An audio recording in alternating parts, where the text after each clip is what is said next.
রাজপুত্র চলেছে নিজের রাজ্য ছেড়ে। 7 রাজার রাজ্য পেরিয়ে যে দেশে কোনো রাজার রাজ্য নেই সেই দেশে। সে হলো যে কালের কথা, সে কালের আরম্ভও নেই, শেষও নেই। শহরে গ্রামে আর সকলে হাটবাজার করে, ঘর করে, ঝগড়া করে। যে আমাদের চিরকালের রাজপুত্র, সে রাজ্য ছেড়ে ছেড়ে চলে যায়। কেন যায়? কুয়োর জল কুয়োতেই থাকে, খালবিলের জল খালবিলের মধ্যেই শান্ত। কিন্তু গিরিশিখরের জল গিরিশিখরে ধরে না, মেঘের জল মেঘের বাঁধন মানে না। রাজপুত্রকে তার রাজ্যটুকুর মধ্যে ঠেকিয়ে রাখবে কে? তেপান্তরের মাঠ দেখে সে ফেরে না, 7 সমুদ্র 13 নদী পার হয়ে যায়। মানুষ বারে বারে শিশু হয়ে জন্মায় আর বারে বারে নতুন করে এই পুরাতন কাহিনীটি শোনে। সন্ধ্যা প্রদীপের আলো স্থির হয়ে থাকে, ছেলেরা চুপ করে গালে হাত দিয়ে ভাবে আমরা সেই রাজপুত্র। তেপান্তর মাঠ যদি বা ফুরোয়, সামনে সমুদ্র, তারই মাঝখানে দ্বীপ, সেখানে দৈত্যপুরীতে রাজকন্যা বাঁধা আছে। পৃথিবীতে আর সকলে টাকা খুঁজছে, নাম খুঁজছে, আরাম খুঁজছে। আর যে আমাদের রাজপুত্র, সে দৈত্যপুরী থেকে রাজকন্যাকে উদ্ধার করতে বেরিয়েছে। তুফান উঠল, নৌকো মিলল না, তবু সে পথ খুঁজছে। এইটাই হচ্ছে মানুষের সব গোড়াকার রূপকথা আর সব শেষের। পৃথিবীতে যারা নতুন জন্মেছে, দিদিমার কাছে তাদের এই চিরকালের খবরটি পাওয়া চাই যে রাজকন্যা বন্দিনী, সমুদ্র দুর্গম, দৈত্য দুর্জয়, আর ছোট মানুষটি একলা দাঁড়িয়ে পণ করছে বন্দিনীকে উদ্ধার করে আনবে। বাইরে বনের অন্ধকারে বৃষ্টি পড়ে, ঝিল্লি ডাকে, আর ছোট ছেলেটি চুপ করে গালে হাত দিয়ে ভাবে দৈত্যপুরীতে আমাকে পাড়ি দিতে হবে। সামনে এলো অসীম সমুদ্র, স্বপ্নের ঢেউ তোলা নীল ঘুমের মতো।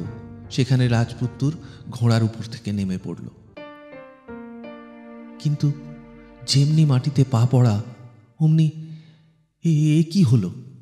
এ কোন জাদুকরের জাদু? এ যে শহর, ট্রাম চলছে, আপিসমুখো গাড়ির ভিড়ে রাস্তা দুর্গম। তালপাতার বাঁশিওয়ালা গলির ধারে উলঙ্গ ছেলেদের লোভ দেখিয়ে বাঁশিতে ফুঁ দিয়ে চলেছে। রাজপুত্র, আর রাজপুত্রের এ কি বেশ, এ কি চাল!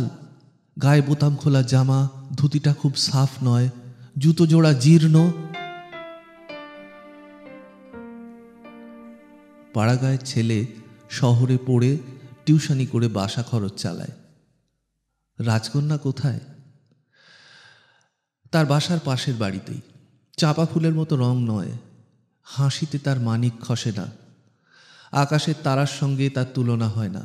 তার তুলনা নববর্ষার ঘাসের আড়ালে যে নামহারা ফুল ফোটে তারই সঙ্গে।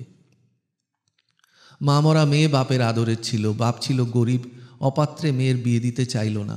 মেয়ের বয়স বেড়ে গেল, সকলে নিন্দে করলে। বাপ গেছে মরে, এখন মেয়ে এসেছে খুড়োর বাড়িতে। পাত্রের সন্ধান মিলল, তার টাকাও বিস্তর, বয়সও বিস্তর, আর নাতি নাতনির সংখ্যাও অল্প নয়। তার দাবরাবের সীমা ছিল না। খুড়ো বললেন মেয়ের কপাল ভালো। এমন সময় গায়ে হলুদের দিনে মেয়েটিকে দেখা গেল না, আর পাশের বাড়ির সেই ছেলেটিকে। খবর এলো তারা লুকিয়ে বিবাহ করেছে। তাদের জাতের মিল ছিল না, ছিল কেবল মনের মিল। সকলেই নিন্দে করলে। লক্ষ্যপতি তার ইষ্টদেবতার কাছে সোনার সিংহাসন মানত করে বললেন এ ছেলেকে কে বাঁচায়। ছেলেটিকে আদালতে দাঁড় করিয়ে বিচক্ষণ সব উকিল প্রবীণ সব সাক্ষী দেবতার কৃপায় দিনকে রাত করে তুললে। সে বড় আশ্চর্য। সেই দিন ইষ্টদেবতার কাছে জোড়া পাঁটা কাটা পড়ল, ঢাক ঢোল বাজল, সকলেই খুশি হল। বললে কলিকাল বটে, কিন্তু ধর্ম এখনো জেগে আছেন।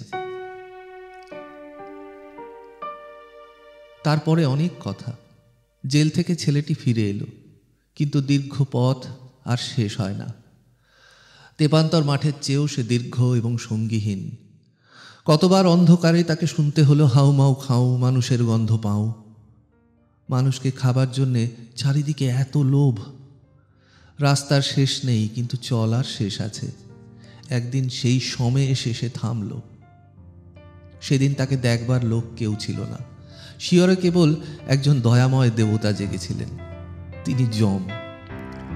সেই যমের সোনার কাঠি যেমনি ছোঁয়ানো অমনি একই কাণ্ড। শহর গেল মিলিয়ে, স্বপন গেল ভেঙে, মুহূর্তে আবার দেখা দিল সেই রাজপুত্তর।